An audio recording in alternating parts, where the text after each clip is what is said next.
Un an, jour pour jour, après les attentats de Charlie. Bonjour Anaïs Ginori, vous publiez Le kiosquier de Charlie. Vous êtes correspondante à Paris du journal La Repubblica.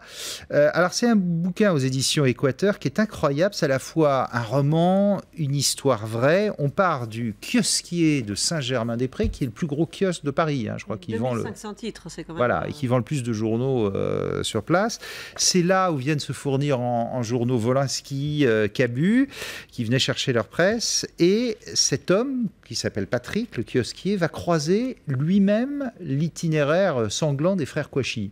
Oui, c'est ce qui se passe il y a juste un an, le 7 janvier. Et au matin, il vend comme tous les matins les journaux à Cabu et Wolinski qui passent à son kiosque. Et puis ils partent pour la conférence de rédaction à Bastille.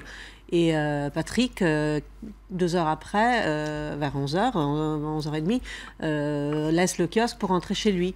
Et par un hasard incroyable, de l'autre côté de Paris, dans le 19e arrondissement, là où Patrick, près d'où Patrick habite, la voiture des frères Kouachi qui est en fugue de Bastille croise la voiture de Patrick et il l'arrête il braque la voiture de Patrick, cette fameuse Clio grise que pendant on voit sur les images. Voilà, que pendant 48 heures toute la France a cherché parce que c'est la voiture avec laquelle les frères Kouachi ont fait leur cavale jusqu'au 9 janvier. Et il arrête Patrick, ils lui prennent la voiture.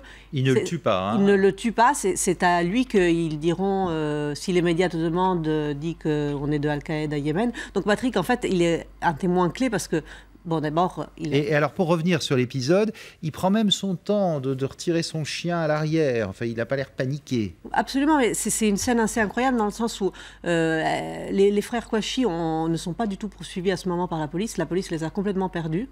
Donc, il n'y a pas de poursuite en ce moment. Ils sont dans une rue de Meaux qui est assez déserte. Ils sont très calmes. Donc, c'est vrai qu'ils menacent Patrick avec un Kalachnikov, mais ils ne l'insultent pas, ils ne sont pas agressifs. Ils lui disent seulement descends, on veut ta voiture. Donc évidemment, lui, il voit des armes de guerre, il ne va pas entamer une discussion.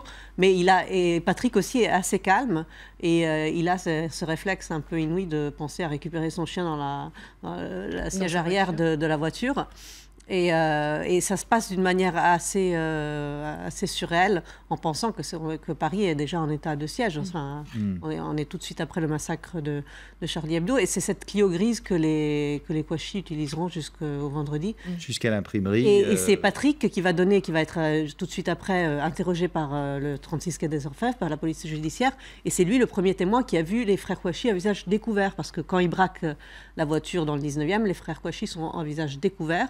Il fait un portrait robot. Enfin, ben non, les policiers lui proposent un album. En fait, ils sont déjà sur la piste enfin, je raconte tout ça dans le livre. Ils sont déjà sur la piste des frères Kouachi. Ils lui proposent 12 portraits. Donc, c'est pas les seuls que... Ils ont leur petite idée, quand même. Voilà, ils ont leur petite idée. Ils ont, entre autres, retrouvé dans la Citroën C3 que les frères Kouachi ont abandonné rue de Meaux en prenant les Clio grises. Ils ont retrouvé un document d'identité de Saïd Kouachi, donc ils ont aussi ça. Et Patrick confirme Saïd Kouachi et les portraits de Saïd Kouachi et de Chérif Kouachi. Donc c'est cette histoire un peu incroyable, surtout si on pense que ces attentats, ils commencent dans une rédaction d'un journal. Ils finissent par un autre hasard incroyable dans une imprimerie à Damartin-Anguel, chez Michel Catalano, que j'ai rencontré et dont je raconte aussi l'histoire dans le livre. Et au milieu, il y a un marchand de journaux. Donc, c'est quand même les attentats. Oui, c'est le fil conducteur de votre livre, la presse. Même voilà, parce que moi, ce que je voulais dire, c'est raconter et donner un peu ça comme réflexion au lecteur. C'est un récit un peu littéraire, mais il y a une réflexion derrière. C'est quand même des attentats qui, à l'origine, sont contre la liberté d'expression. C'est de ça qu'on a discuté. Maintenant, on est déjà peut-être un peu dans une autre étape. On parle plus de la sécurité que de... Parce qu'il y a eu le 13 novembre. Voilà, et que de la liberté d'expression, mais on est quand même parti de là. Et alors, pour faire un attentat contre la liberté d'expression, ils ont choisi un journal, mais surtout, ils n'ont pas choisi, mais ils ont trouvé le kiosquier et l'imprimeur. Donc, c'est ça que je voulais raconter. C'est vrai que c'est un roman, c'est un film, mais tout est vrai. Parce que sur ce papier-là, justement, ce support-là, c'est presque un acte militant pour vous. Il ne faut surtout pas que ce support meure. J'aimais le fait que c'est un monde en résistance, le monde de la presse écrite. Alors le kiosquier, Patrick a un kiosque qui évidemment marche très bien parce qu'il est quand même dans une position de privilège. C'est que le quartier intellectuel, il y a encore beaucoup de gens qui achètent les journaux. Mais pour l'anecdote, il y a même Karl Lagerfeld, qui est un de ses clients, qui lui prend jusqu'à 400 € dans la journée. Oui, il a vraiment de gros clients. Et Wolinski avait un compte ouvert. Wolinski consommait beaucoup de presse. Mais c'est vrai aussi que nous, journalistes, moi je suis de la presse écrite, donc on vit une mutation, une transformation. On a ce sentiment un peu qu'il faut changer, qu'on va vers quelque chose de nouveau. Et je pense que c'est bien. Mais voilà, il n'y a pas qu'Internet. Il n'y a pas qu'Internet. Et je pense que d'ailleurs, on l'a vu après les attentats de janvier, après le 13 novembre, les citoyens ont envie après de trouver la presse quand il y a comme ça des moments, des événements très importants, parce que la parole écrite, et c'est vous, la télévision et les radios qui donnez l'information immédiate. Mais il y a un autre rapport avec l'écrit. Et donc j'aimerais aussi raconter cet acte de résistance. Et il y a peut-être une redécouverte un peu miraculeuse de l'écrit. Lui-même dit, il dit avant le 7 janvier, je vendais 4 numéros de Charlie, après 4000. Exactement. Le livre, le récit commence le 7 janvier au matin quand il ouvre son kiosque à 4h30 comme tous les matins. Il reçoit Charlie, il dit je vais peut-être même pas en vendre 6. Et le récit finit le 14 janvier quand il ouvre son kiosque à nouveau à 4h du matin. Et il trouve déjà la foule devant le kiosque. C'est les lecteurs, beaucoup de nouveaux lecteurs qui n'avaient jamais acheté Charlie. Et tous veulent Charlie. Et lui, il n'en a pas assez du coup de Charlie. Et il est paniqué parce qu'il dit qu'est-ce que je vais faire. Et ça ne lui est, en 30 ans de métier, ça n'était jamais arrivé. C'était quand même un phénomène éditorial qui ne s'était jamais produit.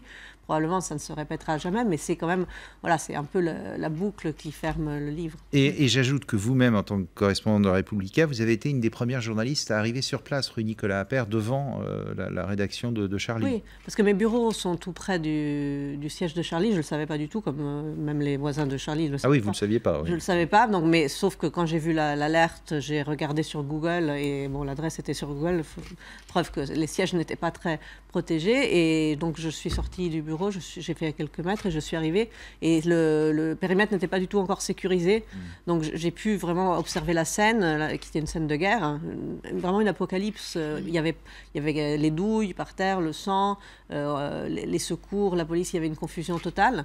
Et c'est vrai que j'ai raconté beaucoup dans mon journal dans Republica ce que j'ai vu, mais il y avait quand même beaucoup de choses que j'avais envie de raconter avec un temps plus long, en prenant un pas de côté par rapport à ce qu'on peut faire pour un journal. Avec le recul, forcément. C'est comme ça que c'est un récit un peu personnel, un peu décalé aussi des événements. En tout cas, c'est original. Et ça sort aujourd'hui. Aujourd'hui. Évidemment. Anaïs Ginori, donc le kiosquier de Charlie aux éditions Équateur. Ça se lit franchement comme un roman et c'est une histoire absolument incroyable.